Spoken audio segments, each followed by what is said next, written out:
안녕하세요. 저는 피스모모 대표 문하영이라고 합니다. 여러분들 이렇게 만나 뵙게 돼서 너무 반갑습니다. 오늘 저는 평화라는 주제로 여러분들과 만나 뵙게 됐거든요. 시작하면서 질문을 좀 드려보고 싶은데, 나는 매일매일 살아가면서 평화의 문제를 정말 진지하게 고민한다. 아침에 일어나면 평화의 문제를 어떡하지? 이런 생각 속에서 일어나고 잠들기 전에 평화의 문제를 고민한다 하시는 분 계실까요? 지금 다들 아니요 이렇게 말씀하시는데, 그러면 평화라고 하는 주제가 고민의 주제로 떠오르는 순간들이 혹시 있다면 어떤 순간들에 떠오르실까요? 전쟁의 소식을 들었을 때, 전쟁과 관련해서 평화의 이야기가 떠오른다. 또요? 평화. 감사합니다. 위안부 문제에 대한 이야기를 들었을 때나 전쟁에 대한 이야기를 들었을 때 평화의 문제가 떠오른다.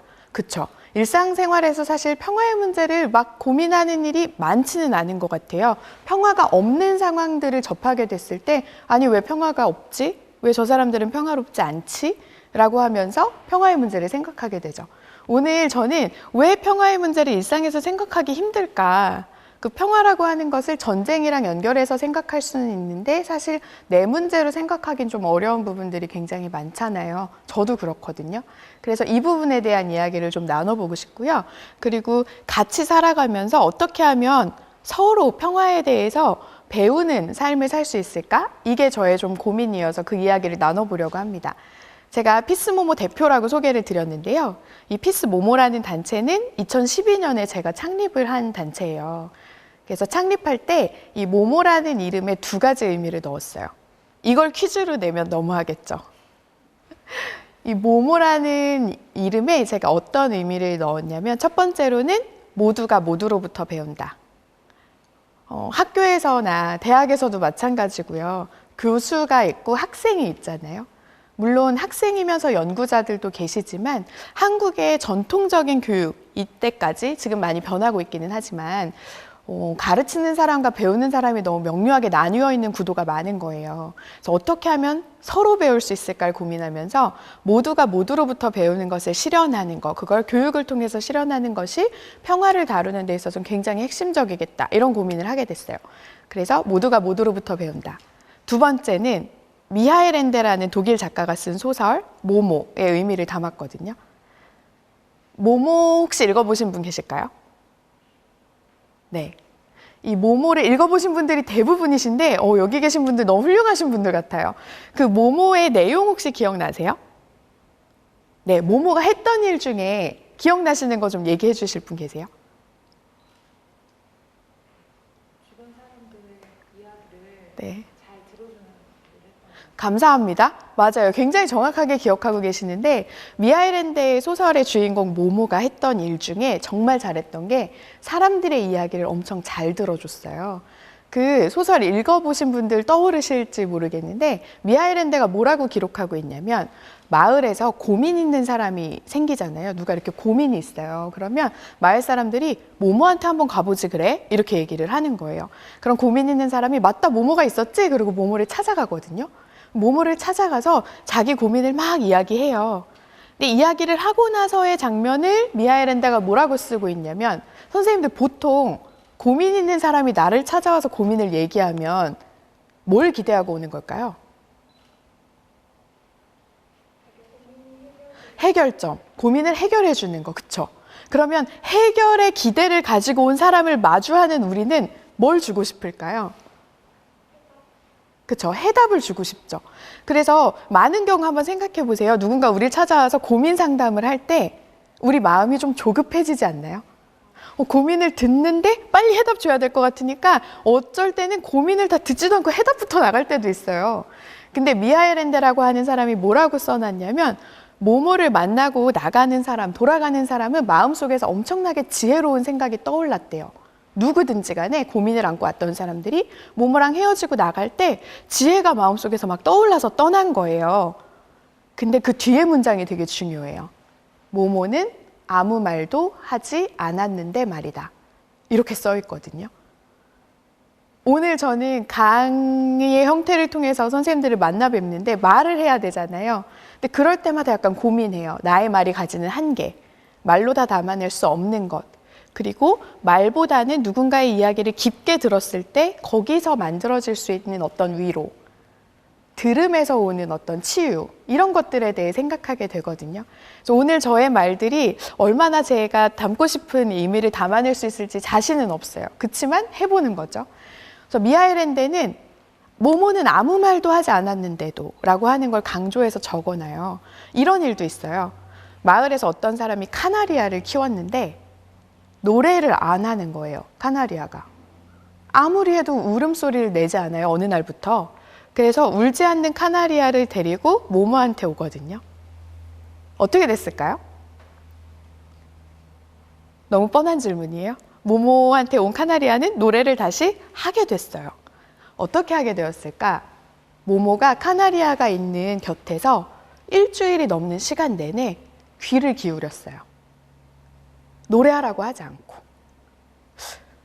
그래서 저는 모모가 했던 일들을 곱씹어 보면서 우리가 살아가는 사회 안에서 평화롭지 못하게 하는 여러 가지 문제들을 생각했을 때 우리가 이야기를 하는 것에 급급해 있지 않나?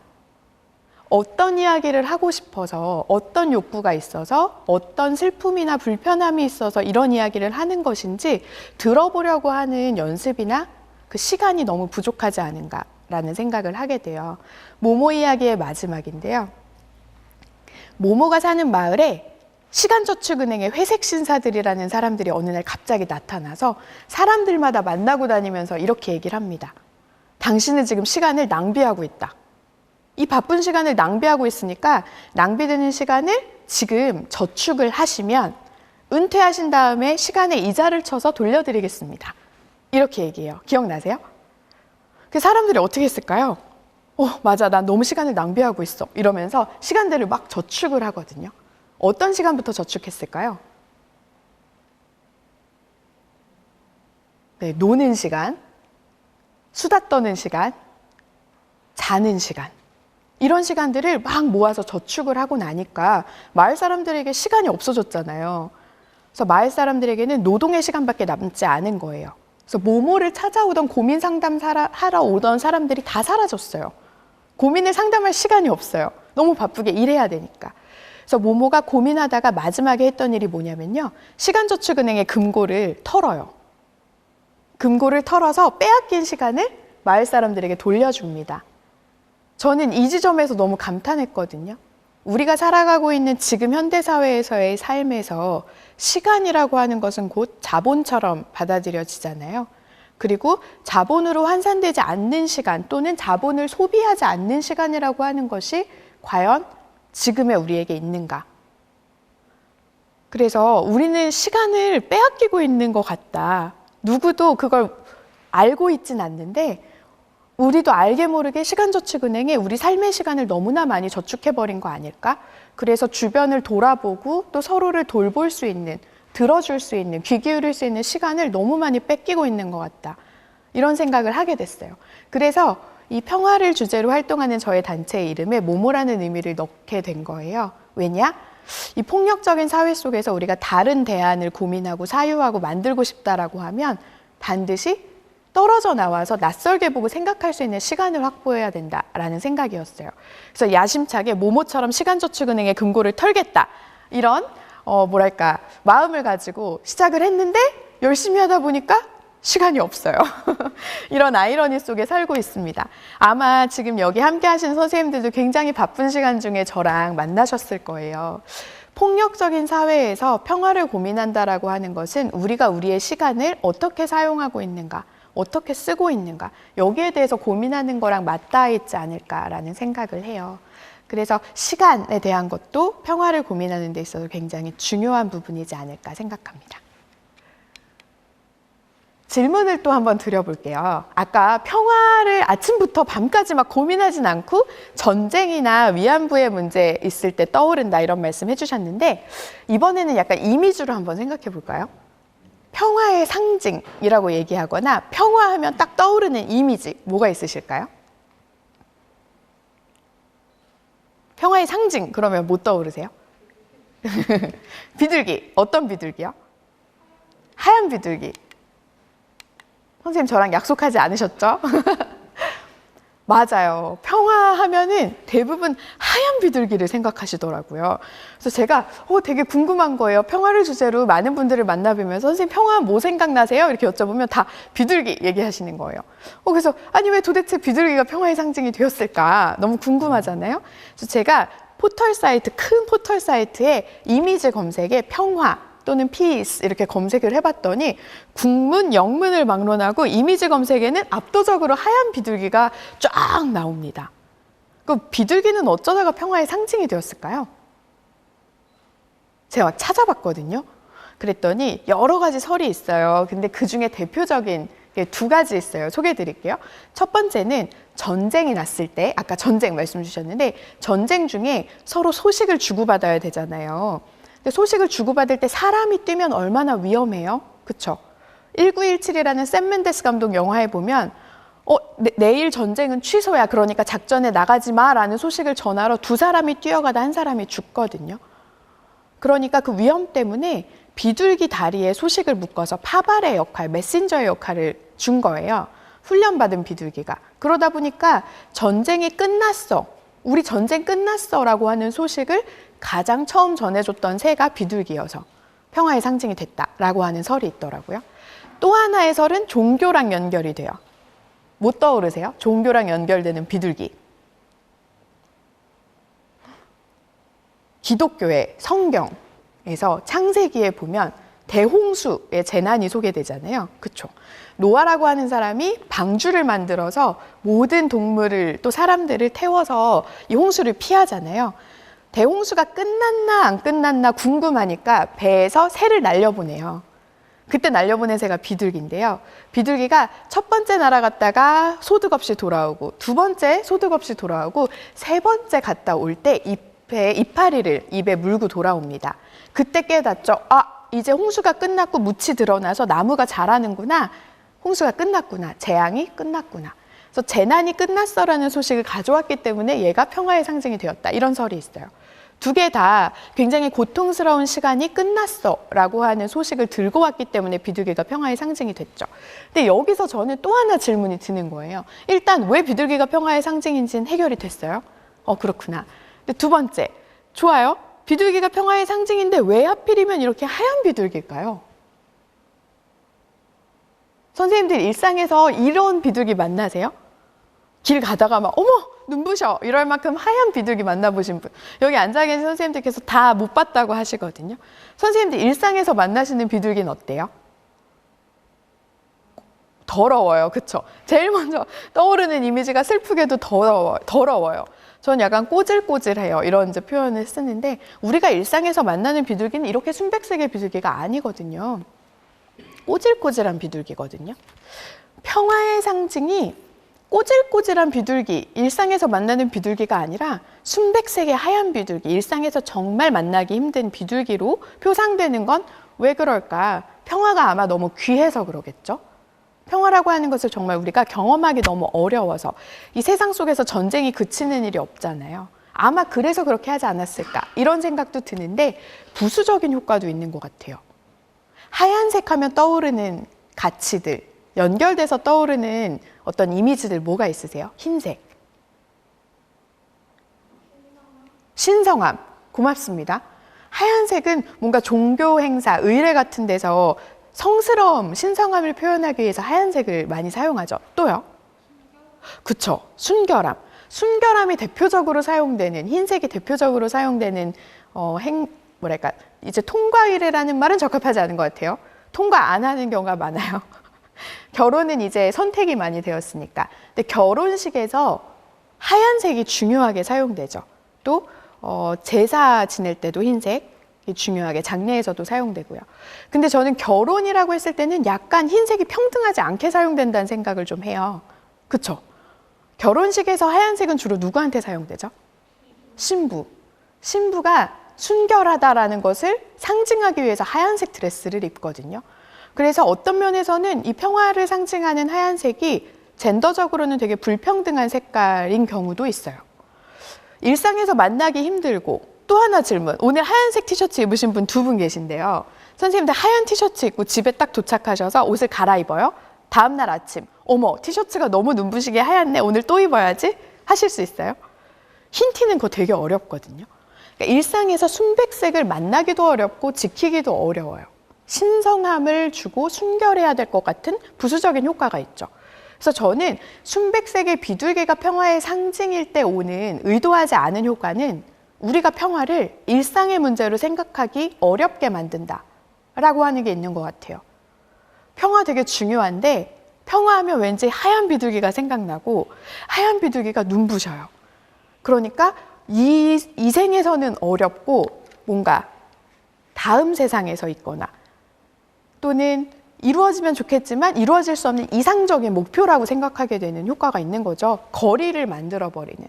그래서 저는 많은 분들 만날 때마다 주장을 하고 다녀요. 선생님들 저희가 평화가 어렵지만 이것이 일상의 문제가 되려고 한다면 우리가 평화에 대해서 사유하는 방식, 상징하는 방식도 바뀌어야 되지 않을까요?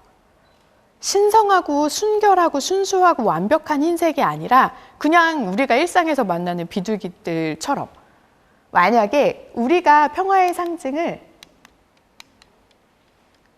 이 친구로 바꾼다고 하면 우리가 평화를 대하는 방식이 어떻게 달라질 수 있을까?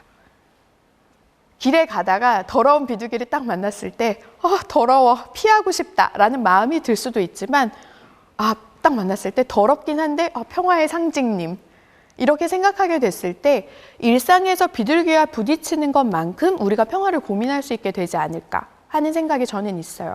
그리고 우리 사회에서 인간 중심 사회에서 철저하게 소외되고 배제되는 존재거든요. 이제 밥도 먹으면 안 돼요. 인간들이 밥 주면 안 돼요. 저희가 비둘기 먹이 주면 경범죄로 처벌받고 벌금 내야 되잖아요. 그렇죠? 그럼 비둘기가 도시에서 이렇게 군집 생활을 하게 된 것이 반드시 비둘기의 잘못인가요? 아니잖아요.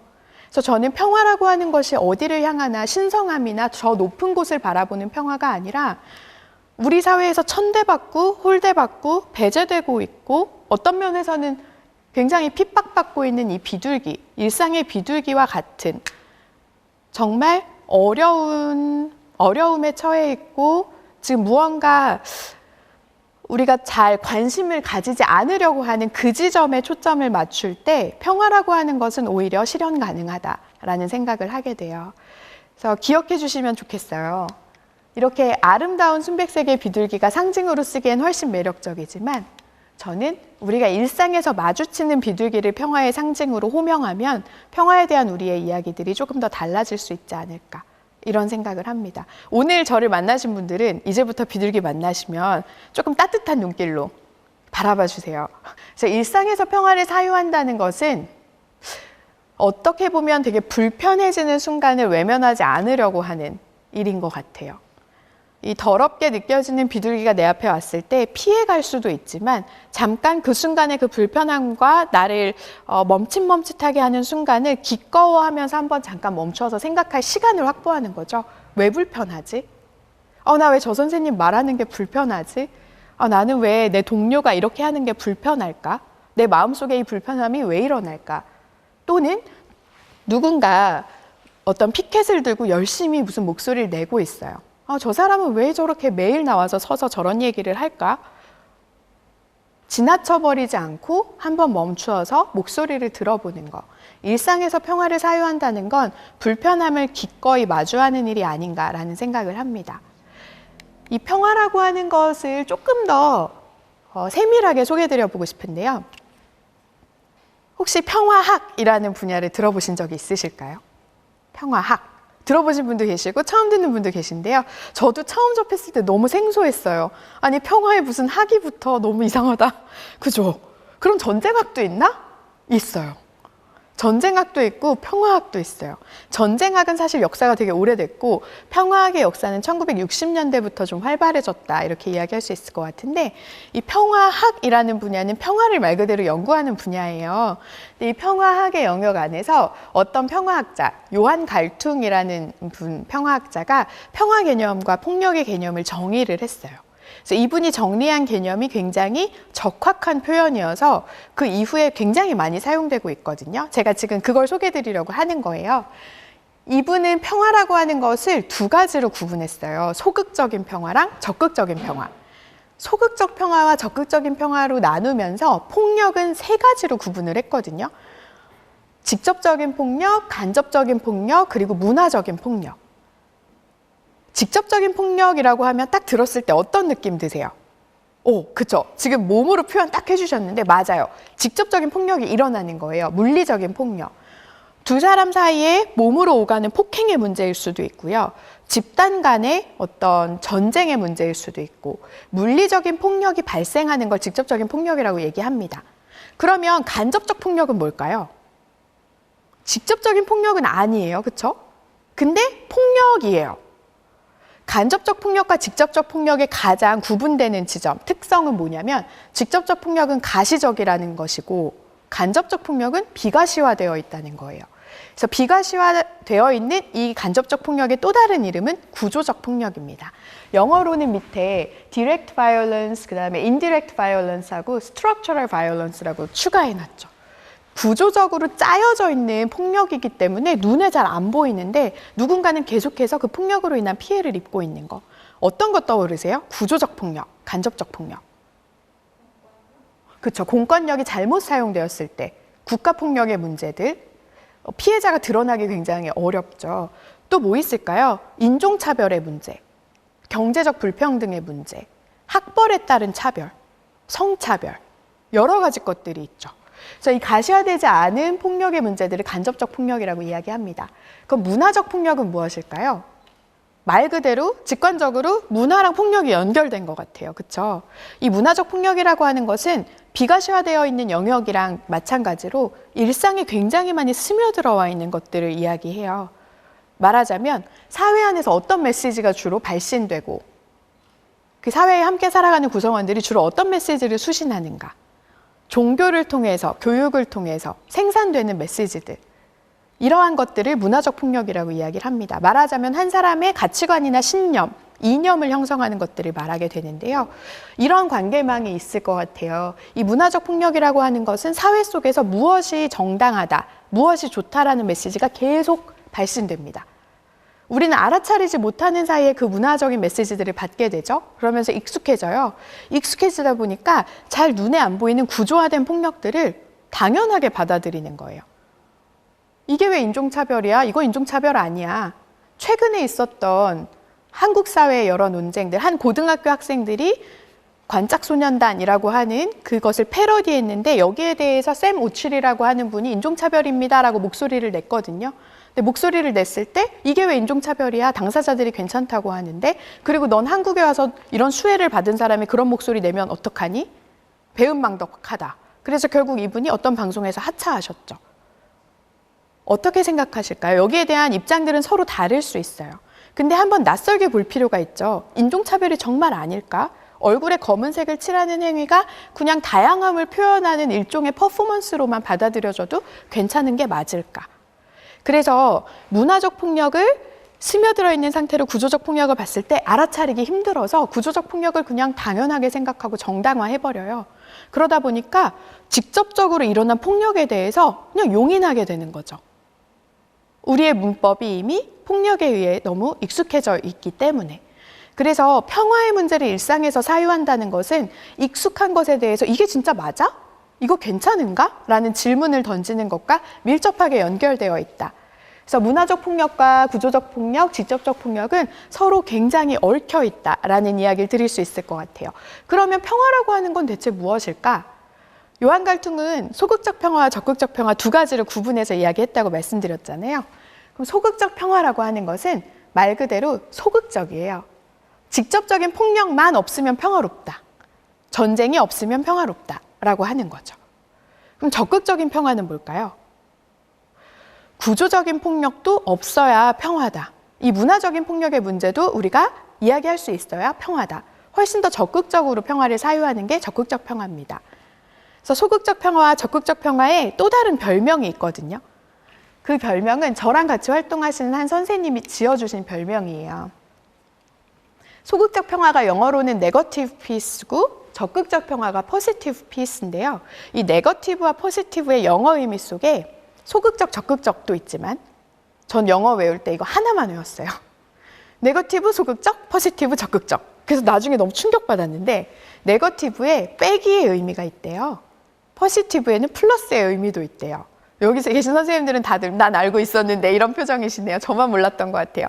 근데 이 빼기의 평화라고 하는 것과 더하기의 평화라고 하는 별명을 가지고 저희가 어떻게 이야기를 하냐면 소극적인 평화는 직접적 폭력이 없으면 평화로운 거잖아요. 그러니까 나를 불편하게 하는 걸 빼고 남는 평화에 대해서 고민하는 거예요. 우리 주변에서 날 불편하게 하는 존재들이 있다면 그거 빼버리고 생각하는 거죠. 예를 들면 난민들이 도대체 왜 우리나라에 왔어? 우리 살기도 힘들어 죽겠는데 난민이 왜 온 거야? 난 난민 없는 사회에서 살고 싶어. 난민 아웃. 그렇게 생각하면 너무 편하죠? 난민 빼고 내 평화만. 예멘에서 오신 난민분들 제주도에 들어오셨을 때 정말 큰 사회적 문제가 됐었잖아요. 그때 난민 빼고 생각하자. 아니야, 난민과 함께 살아야 돼 라고 하는 이 의견들이 충돌했었어요. 양쪽의 입장 다 이유가 있어요. 근데 여기서 우리가 이 불편한 일상을 외면하지 않고 평화롭게 같이 사는 걸 고민한다라고 했을 때 난민분들이 왜 그럼 여기까지 오셨을까를 질문해야 하잖아요. 그렇죠? 그래서 평화활동가들이 평화단체에 계신 분들이 찾다 보니까 예멘의 내전에서 한국에서 생산된 무기가 사용된다는 걸 확인하게 됐었어요. 그러면 우리랑 예멘 난민이랑 아무 상관없나요? 아니잖아요. 한국에서 생산된 무기가 어떤 경로를 통해서 예멘까지 가게 됐든 우리랑 예멘의 내전이 연결되어 있는 게 드러났어요. 분명한 고리가 없다고 하더라도 이제 지구는 너무나도 연결되어 있어서 우리는 다 함께 잘 살아야 되잖아요. 그래서 난민 빼고 평화롭다라고 생각하는 건 굉장히 소극적인 평화라는 거죠. 그러면 더하기의 평화는 무엇일까? 빼지 않고 더하는 거예요. 난민이 오셨을 때, 마주하게 됐을 때 나의 일상은 그래도 이렇게 평화롭게 살 수 있는 부분이 있는데 그 먼 길을 와서 여기에 도착한 그 난민들의 삶은 그럼 어떻게 해야 평화로워질 수 있지? 그 난민의 존재를 더하는 거. 나를 불편하게 하는 이슈들을 더하는 거. 말하자면 나랑 말 안 통해. 저 사람이랑 얘기하고 싶지 않아. 때로는 피하는 것도 좋은 갈등의 예방법이지만 영원히 피할 수는 없을 수도 있거든요. 그럴 때 이분의 이야기는 무엇이지? 더하는 거. 그래서 더하기의 평화는 굉장히 적극적으로 확장해 나가는 평화다라고 생각해 주시면 좋을 것 같아요. 그래서 저는 평화에 대해서 고민하는 입장에서 빼기의 평화가 훨씬 편하지만 훨씬 매력적으로 느껴지지만 그럼에도 불구하고 우리가 일상에서 평화를 고민하고 사유한다는 건 더하기의 평화를 사유하기로 결정하는 데 있다라는 생각을 합니다. 그래서 더하기의 평화 기억해 주시면 너무 좋을 것 같아요. 적극적 평화, 더하기의 평화라고 하는 것을 저는 이렇게 정의하는데요. 이거는 한 사람만 열심히 한다고 결코 유지될 수 있는 평화가 아니다. 적극적 평화는 함께 가꾸어가는 공유지다라는 말씀을 드려보고 싶어요. 내가 혼자 한다고 평화가 유지되지 않으니까 우리가 조금씩 자기 역할을 하면서 더하기의 평화를 실현하다 보면 내가 미처 더해내지 못했던 존재를 누군가는 더해서 함께 고민하고 같이 평화로울 수 있는 세상을 만들어갈 수 있겠죠. 그래서 모두가 더하기의 삶을 실천하면서 이 평화라고 하는 것을 하나의 공유지로서 함께 가꾸어 가다 보면 일상에서도 우리가 평화의 문제를 자연스럽게 나의 문제 또 우리의 문제로 생각하고 무언가 해볼 수 있는 실천의 기회들을 만들 수 있지 않을까 그런 생각을 합니다. 근데 여기서 약간 고민되는 것도 있어요. 질문 드려볼게요. 공유지 하면 뭐 제일 먼저 떠오르세요? 그쵸. 공유지 하면 공유지의 비극이 떠오르거든요. 저도 회의적이었어요. 공유지 하면 공유지의 비극이고 공유는 불가능한데 우리는 다 각자 이익을 챙기고 싶은데 어떻게 공유를 하겠어. 근데 우리 요즘 기후위기를 직면하면서 공유의 문제에 대해서 굉장히 깊게 고민하게 되잖아요. 공유라고 하는 것은 비극으로 이어지는 것이 당연한 수순이 아니라 먼저 공유를 고민하셨던 미셸 바우엔이라는 분이 제가 우연히 그분을 만나게 됐을 때 이런 얘기 하시더라고요. 공유지는 비극이잖아요. 비극으로 치달을 거야. 제가 이렇게 절망적으로 얘기했더니 아니야. 그건 관리되지 않는 공유지야. 라는 얘기를 하셨거든요.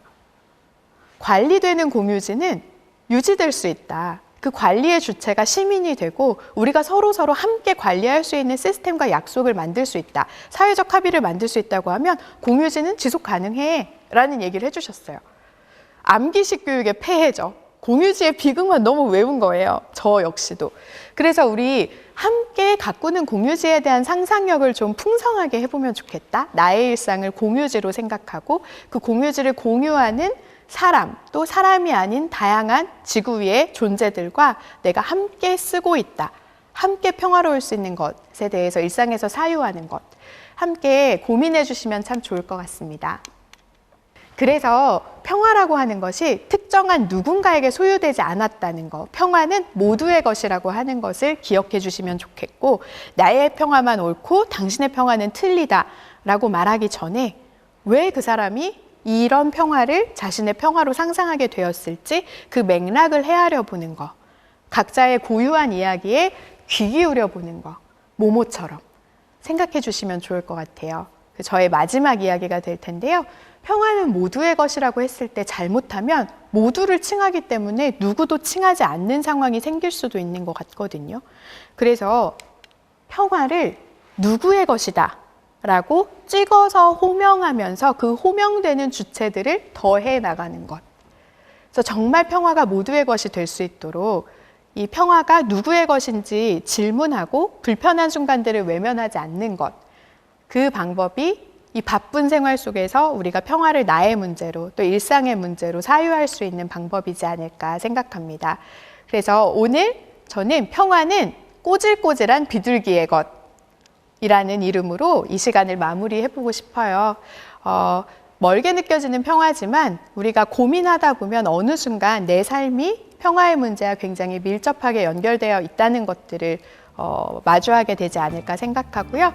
그런 의미에서 평화를 고민하시는 모든 분들이 평화를 만들어가는 피스빌더다 라는 말씀을 드리면서 오늘 제 시간 마무리하겠습니다. 경청해 주셔서 감사합니다.